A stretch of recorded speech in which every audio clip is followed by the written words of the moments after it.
Falcons will take over at the 30-yard line.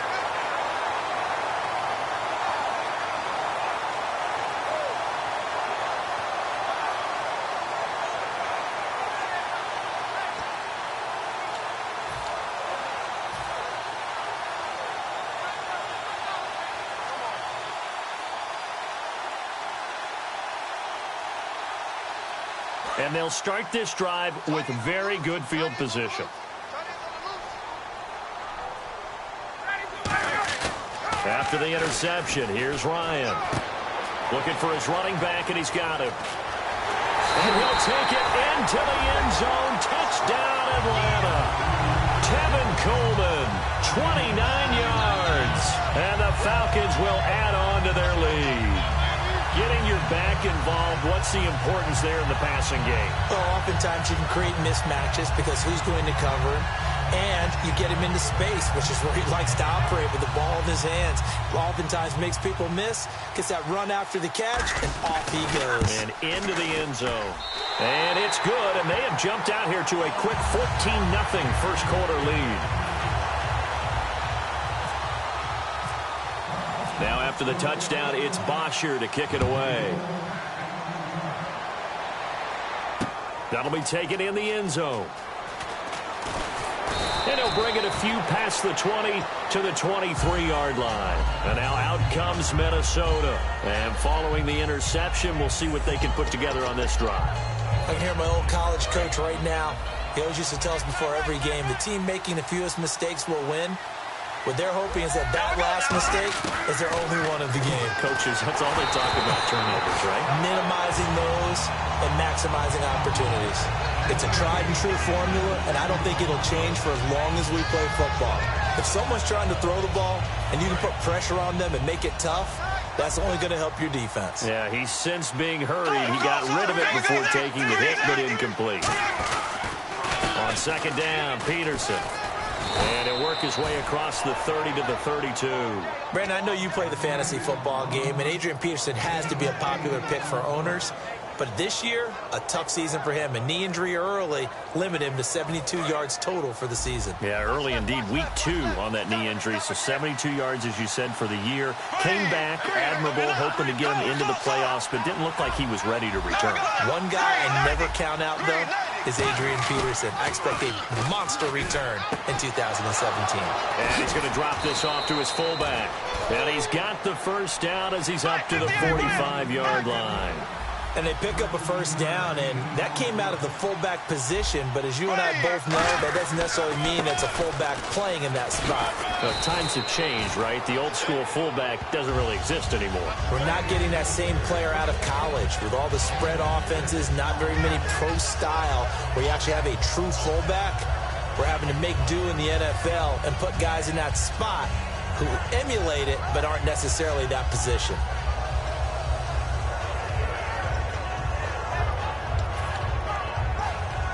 Second down and 4. And the D looking like they may blitz. They come up in an offset eye.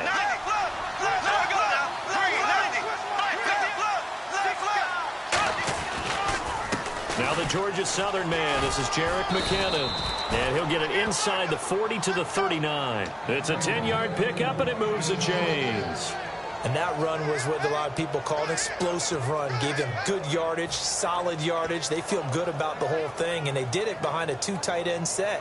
It's always interesting to watch what offenses want to do with the 2 tight ends. Sometimes they line them up together for a power set. Sometimes they put one on each side of the line of scrimmage to balance things out.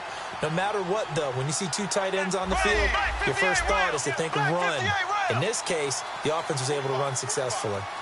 Here we go now. Green, 58, rail. Black 58, rail.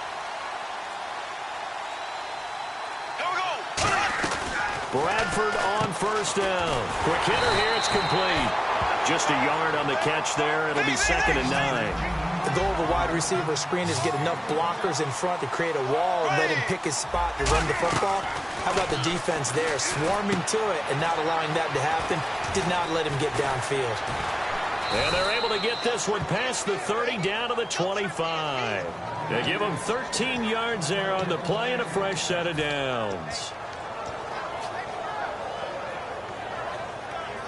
Back now with Charles Davis. I'm Brandon Gaudin. Second quarter begins with the Vikings holding the football. And they're on the move here. They've got it 1st and 10.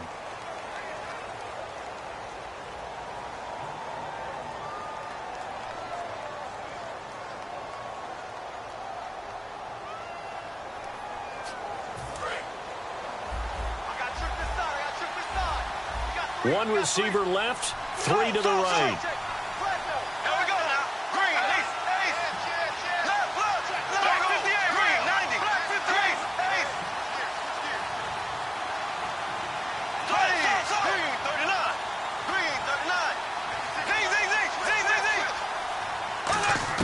On 1st and 10, Bradford. And no escaping this time as he'll go down. They got him for a sack. It'll be a loss of 10. And it'll bring up 2nd. And plays like that really hurt play calling. They had a really nice gain on the previous play, but gave about half the yardage back on the sack. Excellent pressure up front. Nowhere to go with the football. Down he goes. Peterson alone in the backfield. They'll bring a receiver in motion left. Now a 2nd down throw for Bradford. Looking for his tight end Rudolph, and it's intercepted. Picked up by the linebacker, Sean Weatherspoon. And they will take over at the 26-yard line. Here comes the Falcon offense now as they get set to take over here. And they were able to punch it in the end zone last time. They'll be looking to do that again here for the defense. Obviously, they'll be looking to stop them from punching it back in the end zone. It always is punch-counter-punch, isn't it? And which team has the advantage? Well, let's just go back. Last time on offense, they rolled downfield, got into a good rhythm. You can see a little more bounce in and out of the huddle. You can see the sideline really get into the game. So defensively, you're thinking to yourself, how do we take that away from them? How do we get the advantage back? Let's see what they come up with. I think pressure is always the first way to go. You love pressure. I love it. We'll see if they dial it up this drive.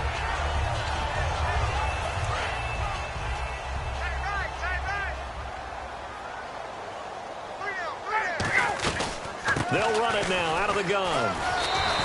A nice pick up there, 10 yards, and it'll move the sticks. And for Coleman, if you combine the rushing and receiving yards, close to 1,000 last year. He had 8 touchdowns as well, and was just really a great 1-2 combo with Devontae Freeman. An outstanding one, and just think, if he's on just about any other NFL team, he's probably the lead running back. And Devontae Freeman gets the bulk of the carries.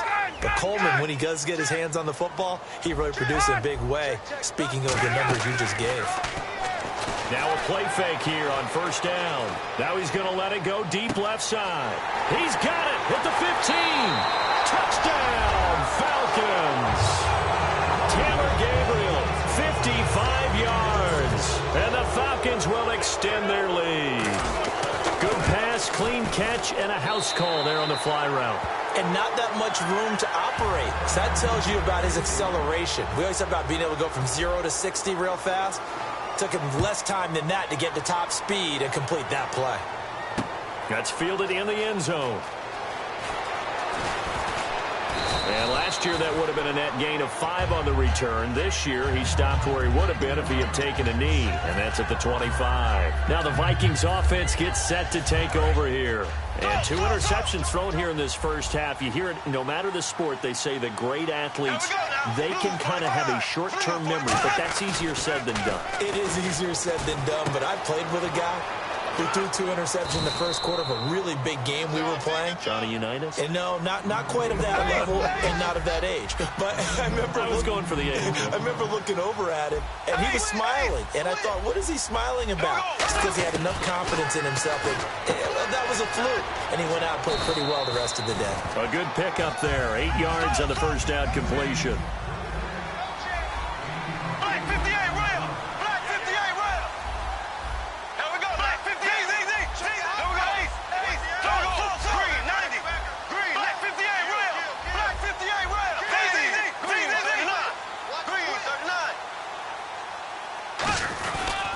Now it's AP, Adrian Peterson.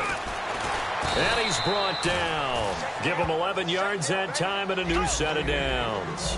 I thought guys that were over 30 weren't supposed to run the football this well in the National Football League. How about that veteran leadership? A big-time run combined with some nice blocking by his offensive line. showing that the ins and outs of being a veteran still has his place in this league. His odometer is not totally turned over yet.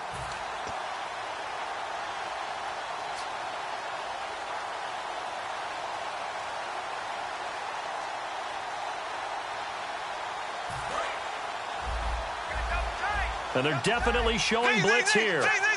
Peterson alone in the backfield.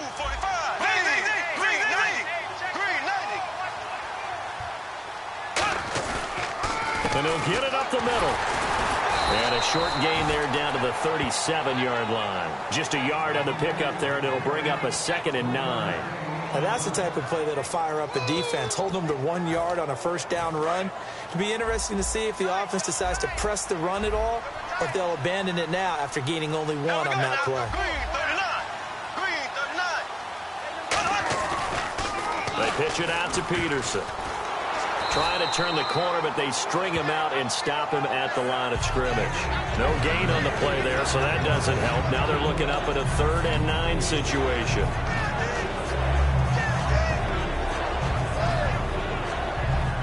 So 3rd down, they need to get to the 28 for a first.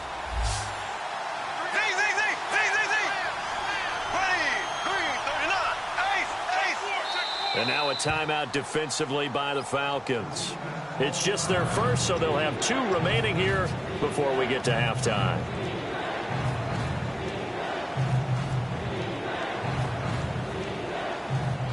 So 3rd down, they need to get to the 28 for a first.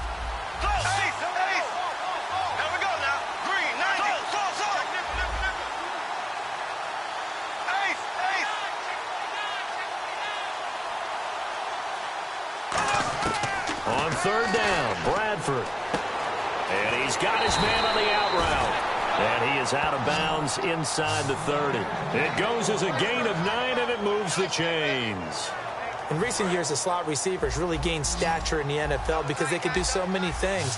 Yes, they can line up wide like your normal wide receiver, but to have that kind of courage and toughness to run routes in the middle of the field and become dependable targets for their quarterbacks and move the sticks, those guys are worth their weight in gold. I'm just looking side by side at Diggs' number, rookie year versus sophomore year a season ago. 52 catches as a rook, 84 last year, but something you pointed out to me, yards per catch is off a bit, isn't it? It is, and you know, his first year, he was known a little bit more as a big play threat. This past season, adjusting to a new quarterback in Sam Bradford, that number went down by about 3 yards per catch, but he can be an explosive type of a receiver. Look at the last 2 games of the regular season, well over 100 yards in both. Whenever we meet with coaches and they always talk about wanting to establish running the football, it's oftentimes with a good tight end who can control the line of scrimmage and the point of attack, and they're becoming harder to find because the colleges are giving us a whole lot of receiving tight ends, former wide receivers who can run, not necessarily block very well. In this case, though, we saw 2 tight ends on the field, both of them with the ability to block, and he ran the ball successfully behind that power set. Now Bradford on 2nd down. And no escaping this time as he'll go down. They got him for a sack. A well-designed corner blitz that gets him for a loss of 8 yards. Bradford from the gun on 3rd down. And that will be incomplete. 4 ticks left here on the clock. After all the preparation, all the practice, a play like that will absolutely break your heart. They had everything they wanted, just unable to complete it. In the end zone, a big-time drop. So with 4 seconds to go in the half, here's the field goal unit onto the field. And Forbath will put this one through. So 2 quarters. Hey, you. Yeah, you. John. Why'd you skip Larry's halftime? I'm just kidding. I don't know who you are. But if you're John, no, you're pretty freaked out for a second.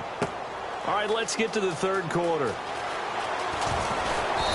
And he'll get across the 20 before he's brought down at about the 23-yard line. Now the Falcons offense, they get ready to head back out here. They built a good first-half lead. Now they have a chance to add on to it. And what I'm thinking is that the offensive staff spent the entire halftime just working with them on, here's what we think they're going to do to attack us in the second half. Nice first half that we've had, guys, but be prepared for some change-ups. We're going to see them when we kick it off in the second half. See how they handle any adjustments that might be made defensively. And as a defensive end, getting off the ball quickly, swarming to the football, making a tackle, that's what we saw right there. Yeah, that's what their job is, and really a lot of the time they have to throttle back a little bit in the run game because you know those defensive ends, they're like in a sprinter stance. They're just headed straight for the quarterback. That was good recognition on that play to hold them to no gain.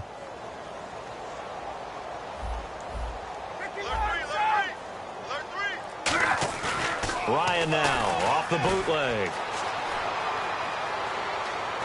He's going to rifle one deep left side. And incomplete there. A nice hit. Jars the ball free and brings up third down. Well, they went for the big play there, but that drop could really hurt their momentum.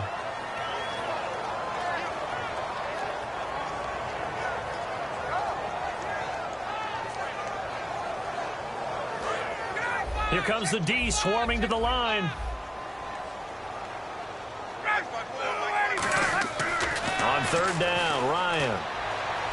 Got a man, and he hits him in stride.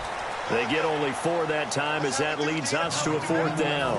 Whether you're playing West Coast offense or not, one of the maxims of the West Coast offense is you're either throwing a touchdown or a check down. In other words, look for the big shot, but be smart. I think they did exactly that on that play. They didn't get the first down, but they're taking care of the ball well. Yeah, and being rightly cautious with that lead here in the second half. Well, that'll be put in the books as a 53-yard punt. And it'll be Viking football here as they take possession. A look at the offense now here, coming back out on the road for their first possession of the second half. They were able to get the stop defensively. Now a chance really to set the tone here in quarter 3. They can really take charge, can't they? And this is probably how it was drawn up at the half. I think we can go inside the locker room, all right? And I think we would see up on the grease boards, stop them defensively, get the ball back for the offense, and let's go downfield and score. Seems simple, right? The last part, we have to find out that's going to happen. But the first part worked to perfection. Did exactly what they wanted, and now their offense has to pay it off. See if they can get the latter 50%. First play of the drive, let's give credit all around. Excellent blocking, but the guy carrying the ball, he was the finisher. A really nice run.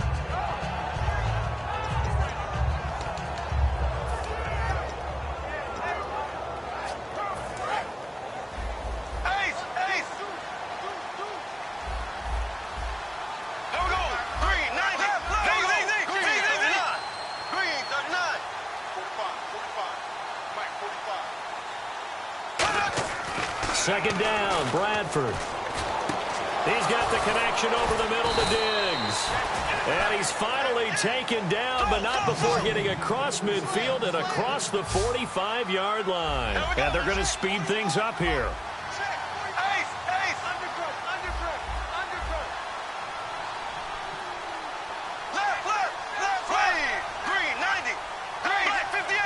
Peterson alone in the backfield. And he'll get it up the middle. And he's able to carve out about 6 there, down to the 37. This drive is turning into an extended one, and the guy carrying the ball, he's becoming more like a body blows guy. Every carry is putting some damage on the defense. So after a while, I'm not too sure how many guys are going to want to run up and tackle him. See if they stay on the ground for second down. They come up in an offset eye. Now Bradford. And he takes a shot on the release as this will be incomplete. Stephon Diggs, his intended receiver. Third down here. And when you've already thrown 2 interceptions, you got to take extra special care of the football because that one could very easily have been a third. Yeah, off balance, pressure coming. Probably just has to stick that one in his pocket, right? He does. I just think that when he's in a rut like this, I think this happens to a lot of quarterbacks, they try and overcome it by making big-time throws. Throws they know they shouldn't make, but they're hoping to complete them rather than having the confidence that they actually will. That'll make it fourth down after a loss of 1. When you're putting together a formula for winning defense, it's exactly what we're seeing in this game. Controlling the line of scrimmage, attacking, and changing everything so that now they're playing in the offense's backfield. They're playing an excellent game. Well, I guess they figure they got to start taking some chances. Here's a big one in this third quarter as he'll go for it on fourth down.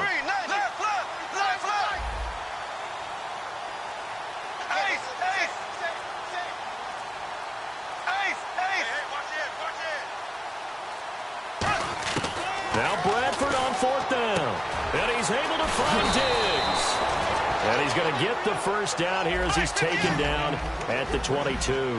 And now it looks like they're going to be in the hurry-up. Well, it all came together on that one, didn't it? Big-time throw on fourth. Now, that had to feel good, didn't it? Taking that type of a gamble there and making it pay off. What a throw. And tough as a receiver because no matter how perfect the pass, you know it's fourth down and you got to convert. A little bit of extra pressure, but he overcame it.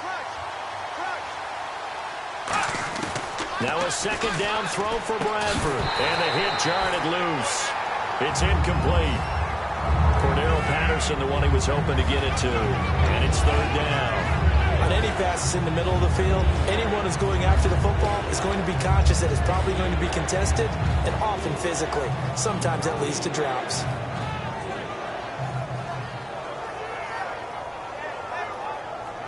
Here comes the 8th play of the drive, and they need a full 10 yards on third down. It's a full-receiver look to the right side. On third down, Bradford.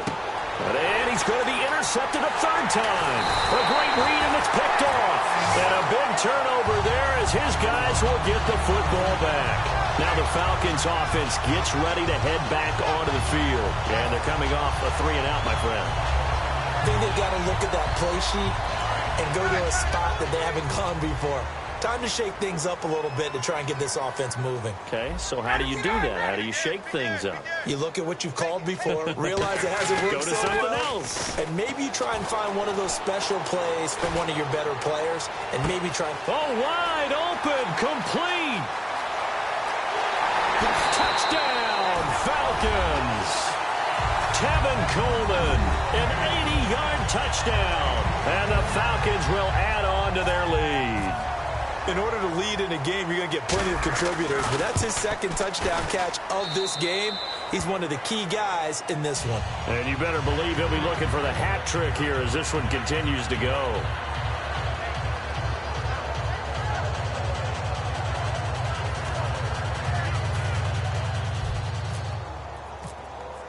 Now after the touchdown, it's Bosher to kick it away. That'll be taken in the end zone.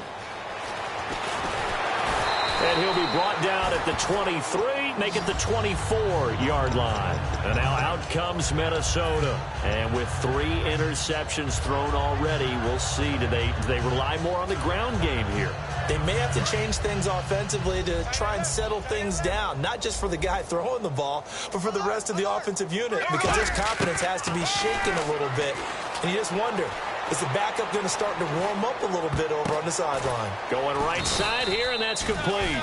And they're able to get this one across the 35. Cool under pressure right there, escaping the pocket and finding what I think was not his primary target. And some of these guys are just so comfortable getting outside of the pocket that they'll do it on purpose. It doesn't even need to be a breakdown. Just they move, and they know it affects the defense, because a lot of times you get lost in coverage in the secondary, and I think you're exactly right. Wasn't his primary target. Found a secondary guy who sprang open, probably because of his movement out of the pocket. Now Bradford on second down. Oh, the ball comes out on the hit, but they'll say it's incomplete. He was trying to get it to AP out of the backfield, and it's third and short. Well, the pressure, the hits, the sacks have been coming at him all game long. I'm frankly surprised that they haven't found a solution yet to create more time for him to throw it, or maybe change what they do on offense. And that's one of the biggest differences in this game and why they're losing right now.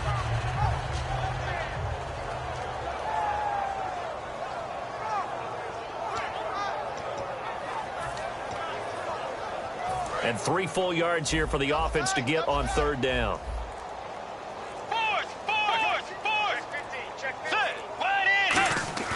Now it's the backup, Bridgewater. And he's going to be taken down. He's sacked on the final play of this third quarter. Back now in Atlanta. A lot of happy faces in the crowd at this point as their guys have a big lead here to start quarter number 4. A critical one here if they're going to have any shot at this thing. So they'll go for it on fourth down. Desperation time. Bradford on fourth down. It's complete to Diggs. And he's taken down, but not before getting this across midfield and just shy of the 40. And now they're in the hurry-up. And at this stage, down in the second half, looks like they just wanted to find a way to get it in the hands of their playmaker, and they did. I think you're exactly right. I don't think the coordinator's looking at his play sheet and trying to figure out which play will work well. He's trying to figure out how to get the ball to the playmaker that you just described. Looking down at that sheet, you find people plays, not necessarily X's and O's, and that's exactly what they did there. They'll run it now out of the gun. And he's going to fight his way forward here for a modest gain. Vic Beasley able to make the tackle. Frustrating for a defense, energizing for an offense. Finding a way to create that type of yardage in your running game, that'll make the guys carrying the ball very, very happy. Play number 7 coming on this drive. It's 3rd and inches. On the sneak, Bradford. They only get 2 there, but on 3rd and 1, that's all they needed to keep the drive going. I don't know about you, but I like this call. 3rd and inches, and instead of worrying about getting it back to a running back and maybe there's some penetration from the defensive front, just go ahead and take it, move forward, and pick up the first down. And as we say often, it shows confidence in your offensive line. It's a loss of a yard there, and now 2nd down. With the struggles we're seeing up front for the offense today, they've got to think about changing up their play calling. Some screens, some draws, some quick-hitting plays in order to try and supplement the run game. You don't totally abandon it, but you try and give it a little bit of help.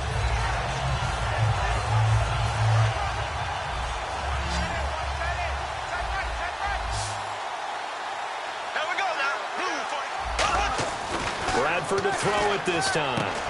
Out to the flat. That's complete to his running back. He lost 2 there, and it's 3rd down. Well, they tried to swing it out left into the flat, complete, but really nice open field tackling. And they played that one like a great boxer. They were on their toes on that one. They weren't back on their heels reacting to the play. No, they saw it, came right for it, and made a nice tackle. And his pass is intercepted by Beasley. A great read, and it's picked off. Past the 20. And he takes this one back into the end zone, and the Falcon defense has a touchdown. Short throw, pick 6 right there. Those linebackers, they love when those short throws come and those eyes get real wide, don't they? How about the anticipation on the play? Reading, reacting, and then the ability to catch the football and take it in the opposite direction.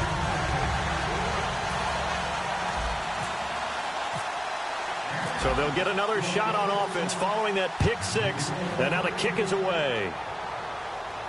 That'll be taken in the end zone. He can't bring him down. The weight room does work. And the Vikings now heading on to the field. And last time, decent field position through the pick 6. Obviously costly. But they can't afford to just bunker in now. All right, good field position means go ahead and attack on offense. Try and press the advantage a little bit.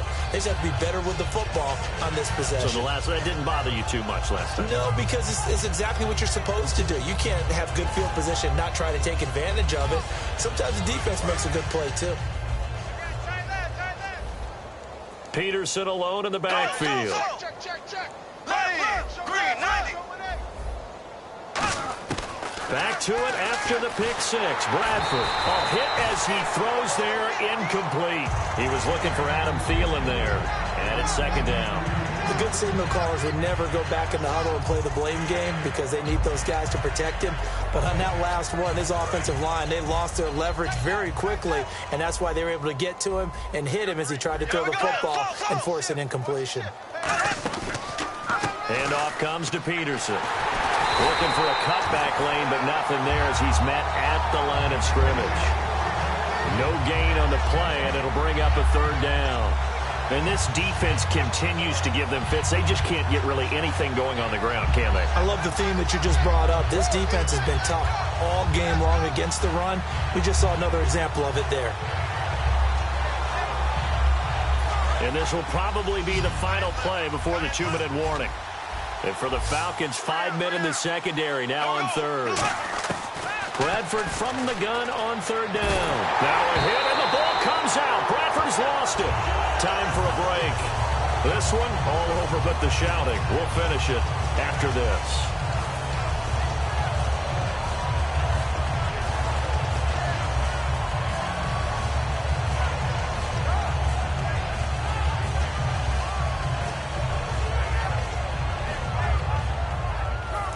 indeed going to go for it here on 4th down.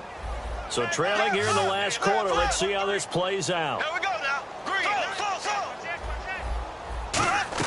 Got to try it here. He's back to throw.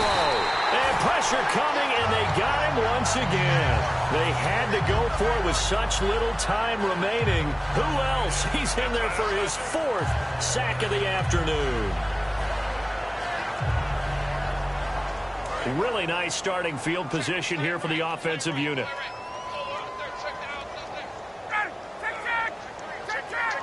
And he motions the wide receiver. This is Freeman on 1st and 10. And able to push his way forward here for a good little gain. 5 yards on the carry. Good pickup on 1st down. Inside the red zone, and that means don't come away from there with anything less than 3 points, but everyone's thinking about 6. They're trying to get to the end zone. They decide to run a toss. Big people up front being mobile and moving, and a running back trying to follow behind them to find yardage, and that's exactly what he did. So many offenses want to include their running backs into their passing offense and be able to swing the ball out or check it down to them, but sometimes those guys are just not as comfortable catching the ball as they are running it. Here's Ryan. And this is going to be incomplete. The Pro Bowl wideout Julio Jones, his intended receiver. And 4th down coming up. And that was a nice play. He knocked it away, but obviously you want the interception in this situation. You want to take away any chance that they have any decision to make on 4th down. But things happen so quickly in the end zone, in this compressed area of the field, that you're just happy to knock it away and not allow a touchdown. Boy, it looked like he had it and dropped it. And the Vikings defense is going to get the football back. And the D-line pinching together must be expecting the run.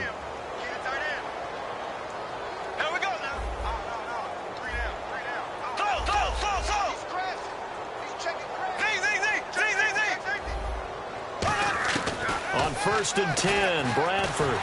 Pressure brought in, and the Falcons get there for the sack. They bring a man off the corner that time, and he gets home for a loss of 6. And they're going to hurry back to the line now.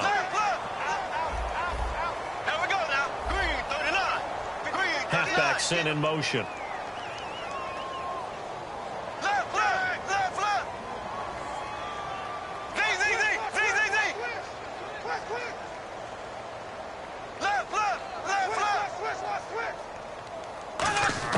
Out of his end zone, Bradford.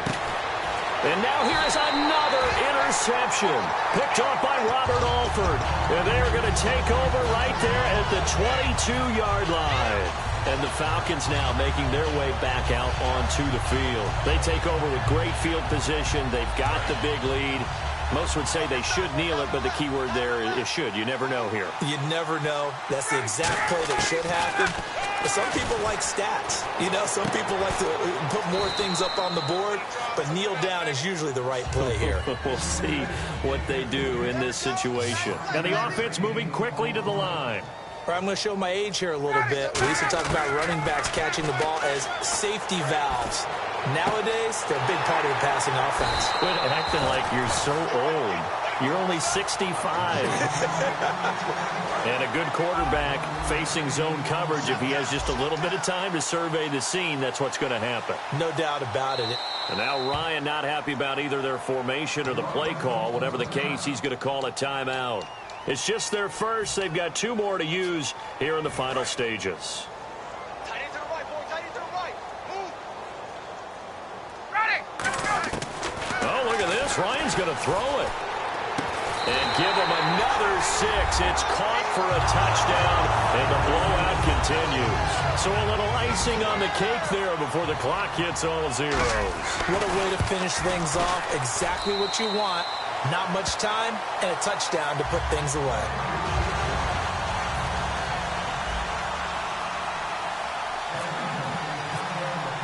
Now after the touchdown, it's Bosher to kick it away. Short kick. One of the up middle take it now. And solid field position here to start as they get it out to the 40-yard line. The Vikings offense now, they get ready to head back on the field. They've lost this one. Their offense has struggled. Do they try to put together something here at the end just to take into next week? Yeah, sometimes teams want to do that and coaches want to. I remember one time I was on a team and we were losing late in the game like this, and you knew it was lost. It was over, right? And the coach called a running play and pretty much said to everyone,